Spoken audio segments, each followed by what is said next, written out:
Magandang hapon po pa sa lahat. Yes. Pwede bang i-on?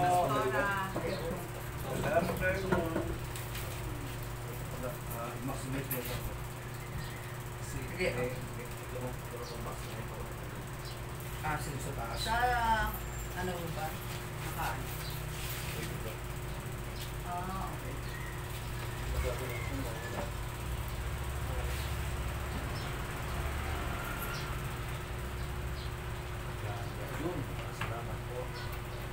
Purihin ang Panginoon ko sa hapong ito. Muli tayo ay pinagsama-sama niya dito sa ating gawain.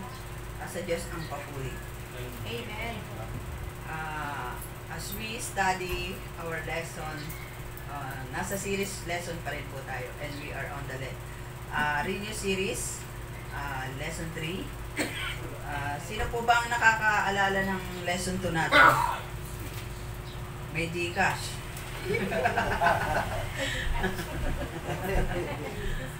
Ano po ba yung lesson natin lesson 2 natin? So, yan.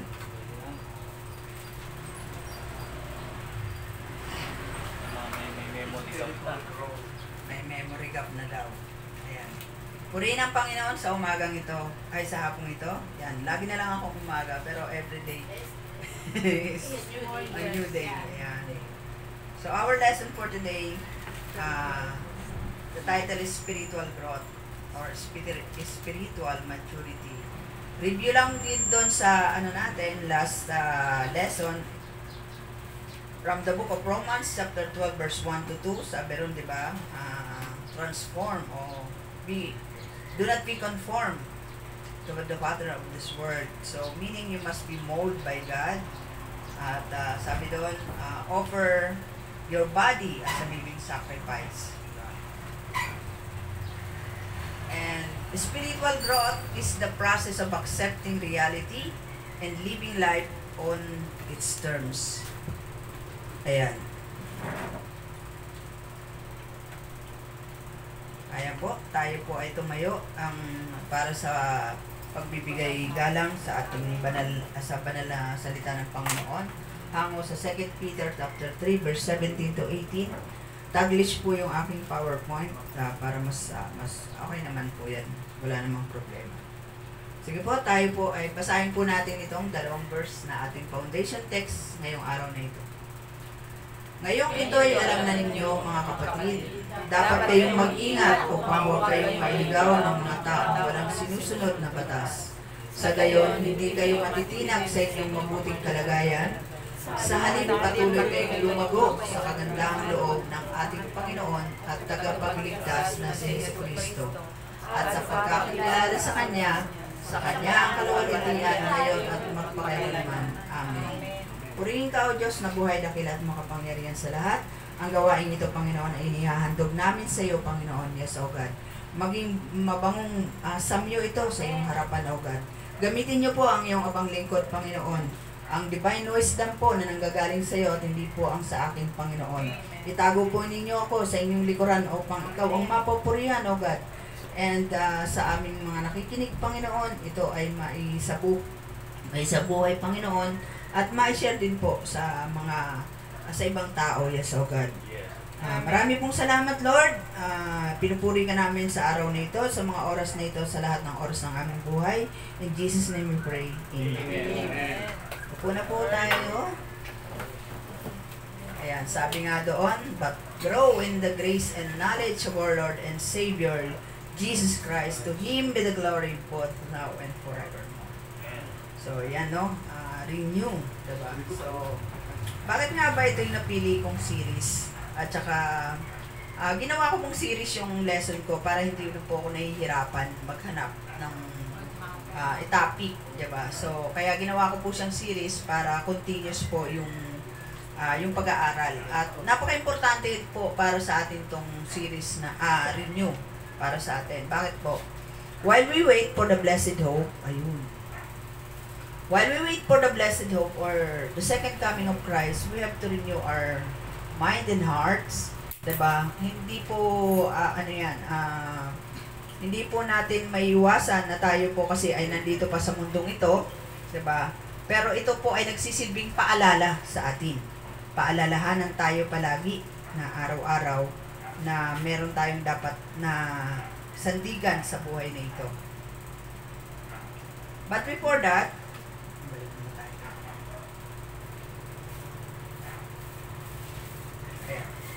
bigyan po muna natin itong introduction. So, ano nga ba yung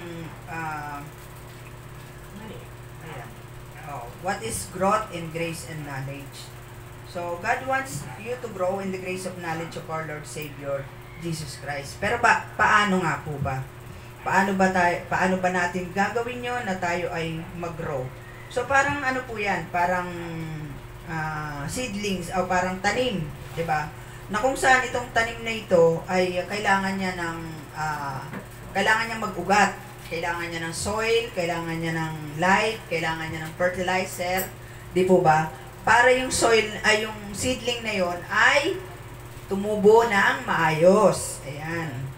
Pero kung sabi nga dito, without a solid root in Christ, without His light of the Word, would shrivel up spiritually. Nakakatuyo po yun, hindi lamang ng dugo, kundi talagang nakakatuyo po talaga at nakakawala para sa atin yun. Mawawala po tayo sa ayos pag wala po yung mga bagay na yun sa atin. So pag-aaralan po natin ngayong araw na ito, ano ba yung mga factor na kailangan natin consider to grow. So kung ang halaman nangangailangan ng soil, nangangailangan ng fertilizer, nangangailangan ng tubig, nangangailangan ng light, ganon din po tayo spiritually. Diba? To grow. Amen. So, the Christian life begins with birth. Tama po. Diba? Sabi nga ni Jesus Christ kay Nicodemus, truly, truly, I say to you, unless one is born again, he cannot see the kingdom of God. So, nagsisimula po yan sa pagsilang, no, o pagtanggap natin sa ating Panginoong Jesus. Ayan. Christian growth is learning more of what God wants through His Word. It is being able to do more of what God wants. It is living more of the love of God. Consider the expectation of physical growth. Ayan. So, isa-isa natin yan na kung saan ay sa Bible, merong evidence ng spiritual growth. Makikita natin sa mga tao na ginamit ng Panginoon. Even Peter, di ba? Kahit na nag-backslide siya, ginamit siya ng Panginoon. So, merong transformation at meron din siyang paglago. 'Di ba? And Paul, 'di ba, na dati siya ay persecutioner ng mga mananampalataya, pero siya ay ginamit ng Panginoon. 'Di ba? And John, from the son of thunder to the disciple of love. So, marami pa na ginamit ng Panginoon para makita natin kung paano ba sila nag-growth, 'di ba? Nag-grow. Ayan. Sabi nga sa 1 Thessalonians, wait lang po.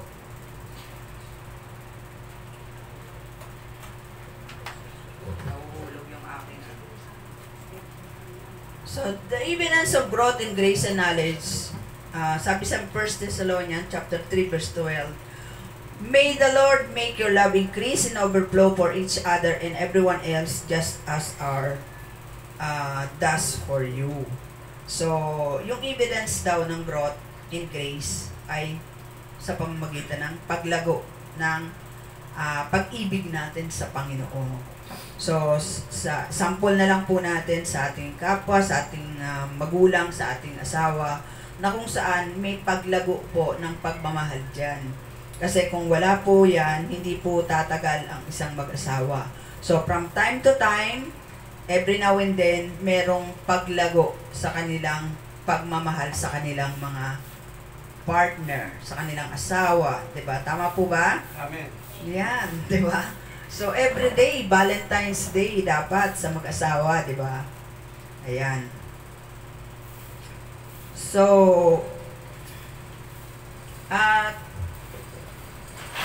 medyo nahirapan po ako sa sorry. Yan. Sabi nga natin kanina, meron tayong factor kung paano ba tayo magkakaroon ng spiritual growth. Number 1, the Word. Wait lang po pwede bang i-ano ko na lang. Naguguluhan yung aking papel. Sorry po. Ano nang hangin, lumilipat siya kung saan-saan. Ayan. So, the number 1 is the word.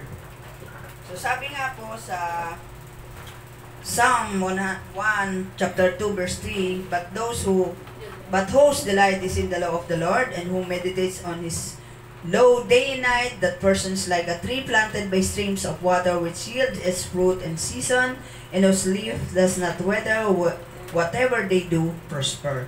So nakikita natin yung puno na yan, di ba? Nakikita natin na talagang siya ay maganda yung kinalalagyan niya. Kompleto siya, may tubig, di ba? Maganda yung soil niya. Talagang siya ay yung kanyang kinalalagyan, titibay talaga yung pundasyon niya doon kasi kumpleto yung kanyang pinagtaniman. Unlike doon sa mga nakatanim lang sa mga bato-bato, nabuhay lang doon sa bato-bato, o kaya doon sa mga tuyong lupa, masigit na makikita natin na mas matatag ang pundasyon nito. At diyan po ikinumpara ng psalmist ang pag-meditate natin ng salita ng Panginoon. So, ito po, ang Bible po, or the scripture, ay wala po yan error. So, wala pong conflict sa Bible o contradict. Aralin po natin mabuti ang salita ng Panginoon sapagkat wala po ditong mali.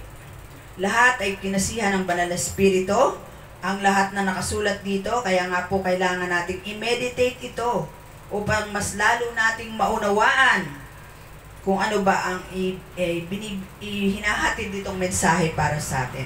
Apostle letter man yan, gospel man yan, yan ang lahat ng yan ay kinasihan ng Panginoon. So magmula sa Old Testament hanggang sa New Testament, mula sa Genesis hanggang Revelation, lahat po yan kinasihan ng Panginoon. At sabi nga dito sa Joshua chapter 1 verse 8, keep this book of the law always on your lips, meditate on it day and night, so that you may be careful to do everything written in it, then you will be prosperous and successful. Sabi dito, meditate on it day and night. Umaga lang ba yan at saka gabi? Ilang oras ang umaga? 8. Ilang oras ang umaga po? 12. Ilang oras po ang gabi? 12. Yun po ang ibig sabihin yan. Pero hindi po sinabi ng Lord na 24 hours gagawin mo yun. Meaning, doon sa araw na yon, meron ka dapat portion or time to meditate His Word. Diba po? Kailangan po nating aralin to, ang salita ng Panginoon. Kailangan nating i-meditate para mas lalo nating maunawaan ito. Ayan. So, gaya ng sinabi natin kanina, kailangan pong aralin natin ang salita ng Panginoon. Marami pong conflict. Marami nagsasabi na sinabi ito ni Paul, hindi ito sinabi ni Jesus. Sinabi ito ng hindi ito. Kumbaga, merong conflict, merong contradict na sinasabi doon. Wala pong contradict ang Bible. Wala pong mali ang Bible. Ito po yan, para malaman natin. Infallible. Ang ibig sabihin niyan, the word infallible means will not fail or trustworthy. So to say, Scripture is infallible. Signifies its full trustworthiness as a guide that is not deceived and does not deceive. Infallibility does not mean the Bible cannot contain errors, but rather that it cannot fail. Amen. Wala pong mali dahil hindi po nagkakamali ang Diyos. Amen. Yes. Marami rin nagsasabi, ay, bakit doon sa translation na yun, wala itong verse na to? Kaya nga po, napakahalaga po na gumamit po tayo ng Book of Bible. Tama naman po yung nasa cellphone kasi kailangan din po natin yan sa labas, emergency, na kailangan natin para mag-share. Pero mas mahalaga po na meron pa rin po tayong hardbound. Bakit po? Yung tinatanong ng karamihan, ay bakit wala yan doon? Sa translation na ganito, meron dito. Ito lang ang tamang translation. Meron naman nagsasabi, ay King James lang talaga ang Bible. Wala pong ganun. Lahat po ng translation, inano po yan, kinanonize po yan. At ano po yan, sabi nga, mamaya po, papaliwanag ko po sa inyo. So, makikita po natin yung Bible, meron pong omitted, yung merong footnotes. So, yung mga omitted doon sa iba, dito, inilalagay din po nila ito. Kaya sabi ko sa inyo, sa cellphone, hindi po yan yung makikita. Wala pong footnotes sa cellphone at hindi nyo makita doon. Tapos mapapansin nyo po, bakit ito wala doon? Ba't sa translation na to wala doon? Like NIV, may mga omitted verses diyan na meron sa mga King James at meron sa NASB. So, doon yung mapapansin. Kaya yung iba sinasabi may mali. Wala pong mali. Amen. Wala pong mali sa Bible. Kaya pinapaliwanag po natin dito kasi yun po ang topic natin, the Word or the Scripture. Salita ng Panginoon. So, wala pong mali dyan. So, lahat po yan kinasihan ng Panginoon. Eh, bakit ganun? Sinabi rito sa Apostle letter ganito, tapos sinabi ni Jesus ganito. Wala pong contradict doon. Alamin po natin yun. Deep digger, study it. Sabi nga sa 2 Timothy chapter 3 verse 16, all scriptures God breathed and is useful for teaching, rebuking, correcting, and training in righteousness, so that the servant of God may be thoroughly equipped for every good work. Maliwanag po yan na sinasabi ng Bible. Old Scripture. Walang sinabi na Old Testament lang. Walang sinabi na New Testament lang. All Scripture. Kaya wag po natin pagbintangan yung mga nagsulat nito na may mali. Kasi sila po ay kinasihan ng banal na Espiritu. At inalaw po yan ng Panginoon. Amen. So, kailangan po talaga natin aralin ito upang ma-discern natin ano ba yung tama at mali. May nagsasabing mga taong ito, 'di ba, na ito mali ito, ganun, o iba ito. So, alam natin dapat ma-discern natin tama ba yung sinasabi ng taong ito, 'di ba? At hindi po yan masama na makinig naman tayo sa kahit na sino, preaching natin sa kahit na sino. Pero dapat alam din po natin, meron tayong sariling pananaliksik at meron tayong sariling relasyon sa Panginoon upang mas lalo nating tama ba yung sinasabi nitong taong ito, and then be thankful for Him kasi inaral po niya yan ng matagal na panahon at makikita naman po natin kung paano niya i-present yung mensahe na yun o iparating sa atin yung mensahe yun kung tama ba yun. But tayong nakikinig dapat ay ano din po tayo doon, naaralin din po natin ang salita ng Panginoon. Hindi lamang po sa service. Kaya nga po napaka-importante sa atin ang mag-take notes tayo. Andun yung iba, nag-screenshot, take notes na to. Pero sana hindi lang hanggang doon yun. Dapat po pagdating sa tahanan natin, inaaral pa rin natin yan, minimeditate na po natin yung words na yun na pinag-aralan narinig natin sa service, and then alamin natin ano ba yung mensahe nito para sa akin. Kasi alam niyo po ba na ang bawat passage ay meron pong mensahe yan para sa atin. Yes, amen. Amen. Kung itong mensahe na to, ito yun, ngayon, sa inyo, kapag binasa niyo uli yan, kapag mineditate niyo uli yan, meron pong mensahe ang Panginoon sa inyo. I-reveal ang Panginoon sa inyo. At take note po, si Satan po ginagamit din ang salita ng Panginoon. Mali nga lang yung context. Yung po yung ano doon, mali nga lang yung context. At kumukuha lang siya ng mga passage. Alam naman natin yan dahil nabasa natin yan sa Matthew ba? Tama ba? Na kung saan tinempt niya si Jesus Christ at gumamit siya ng salita ng Panginoon. At bigyan ko lang po kayo ng tip dito sa pag-aaral ng salita ng Panginoon, na kung saan pag nagpipreach tayo o pag nag-share tayo ng gospel, basahin po natin yung previous chapter. Halimbawa may kinuha po tayong passage, basahin po natin yung previous chapter, basahin natin yung chapter, yung buong chapter ng kinuna natin ng passage na i-share natin, basahin pa rin natin yung susunod na chapter kung hindi naman po yun end ng book. So, kailangan po basahin natin kasi nandun po yung context niya. Hindi na po natin kailangan pang lumayo.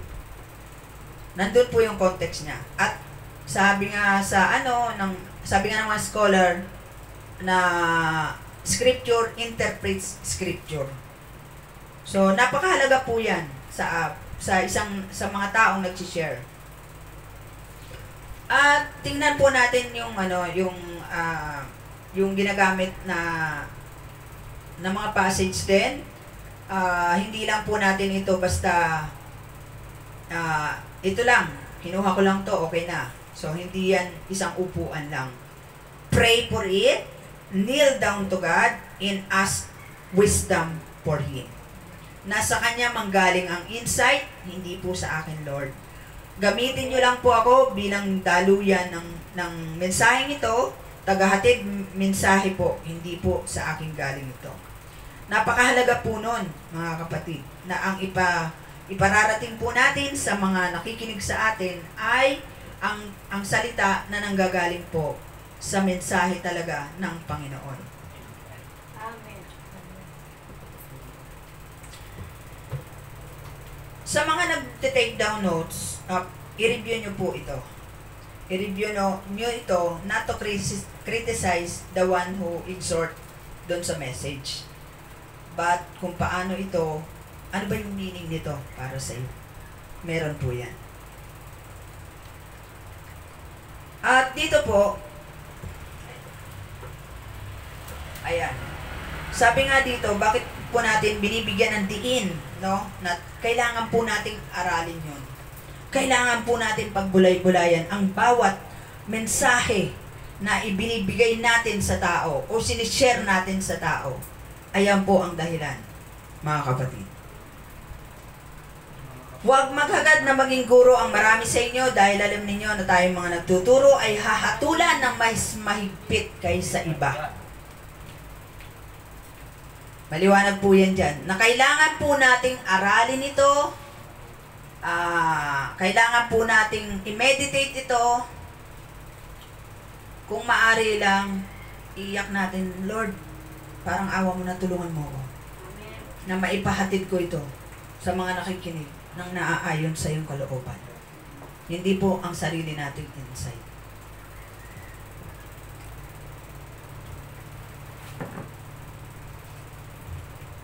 At ang preaching po, kaiba ito sa Bible study. Ang preaching po, tatamaan at tatamaan ka talaga nito.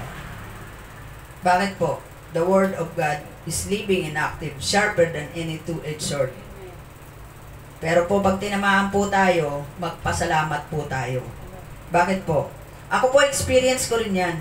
Na kapag nagbabasa po ako ng salita, ako to Kaya wag po nating ikakadamdam doon sa nagsasalita sa harapan dahil yon po ay inahatid lang po natin ng nagsasalita yung mensahe para sa atin.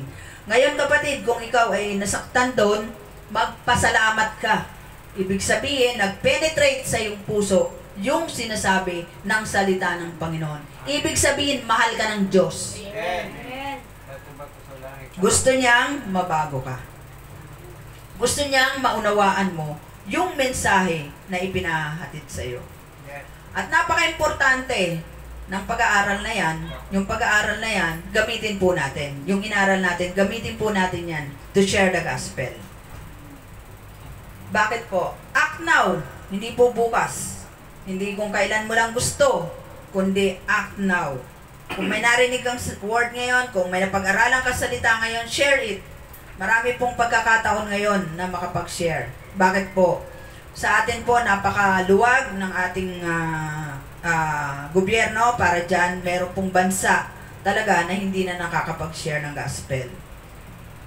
So, ito ang dahilan kung bakit natin kailangan gawin na ito. Sabi rito, dapat mong malaman na sa mga huling araw ay darating ang mga panahon ng kaguluhan.